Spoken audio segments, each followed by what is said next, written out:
Field Day 2021. Here I am, outstanding in my field. Or is that outstanding in my field? I guess we'll all know when this video goes viral. This video is going to compare a SOTABEAMS kit, a super antenna, and the Elecraft AX1. It's not a performance review, but more of just how portable is an antenna. First up is the super antenna. I'm going to do this in the tripod setup. This is an all band antenna, 10 meters through 80 meters, but since I'm playing on 20, I'm only going to need to use the 40-meter coil.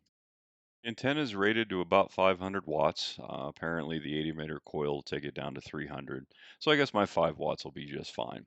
Everything fits in a go bag, which makes portable antenna operations convenient. Although the antenna, the tripod, the cables, the coils, and all the accessories that go in the go bag make it weigh about 5 pounds. It's not exactly an ultralight configuration for all of you hikers and climbers. Assembly is pretty straightforward. For the video, I used the tripod, which is the most complex setup configuration. You screw 3 legs into a base. The base has the connection points for your radials, which are included, also an SO239 UHF antenna. There's also a couple of extension rods that help get the coil off the ground. Next, you're going to attach the coil in your whip antenna of choice. I use the titanium because, well, it's titanium.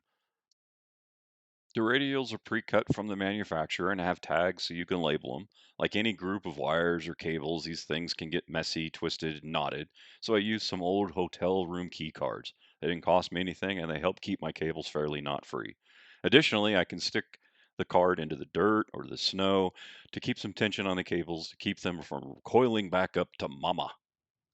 Next, the coil's going to need some tuning. The tuning card, it's got some fancy enumerated model number that I put down there in the bottom, is pretty idiot proof. Align it with the bottom of the coil, adjust the coil to the band or the frequency of choice. Of course, an Elecraft KX2 with an ATU can tune a random piece of wire, so tuning this particular antenna was not especially difficult.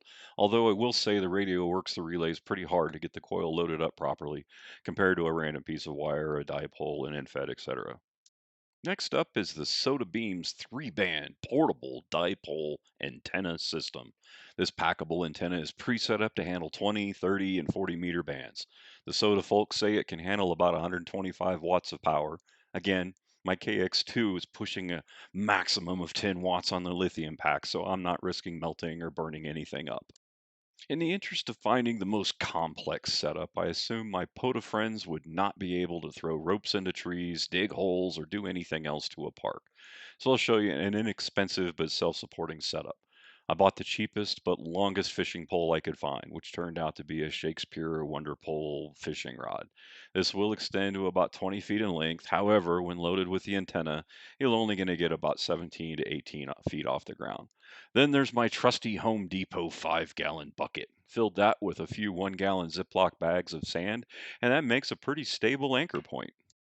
Now jam that cheap fishing pole into your sand, hook on a carabiner to the pole, hook the other end of the carabiner up to your balun, and you are ready to go. Stretch out both sides of your dipole. I don't stake those out yet.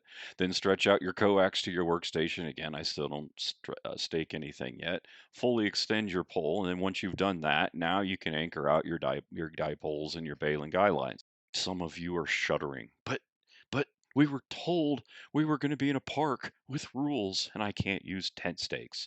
That, my friends, is why the 5-gallon Ziploc bags of sand are awesome. Leave 2 in the bucket for your pole and use other bags to hold down your other guy lines. It works out very, very well. The KX2 has no trouble tuning a dipole. This dipole kit is very lightweight, and honestly, if you can throw a piece of twine over a tree branch or a pavilion roof, you're not going to need the pole or the 5-gallon bucket or the sand. So most are going to tell you dipoles are generally superior to most portable antenna operations, so this one is kind of the front runner. Finally, the Elecraft AX1 multi-band whip antenna. This antenna is the epitome of portable.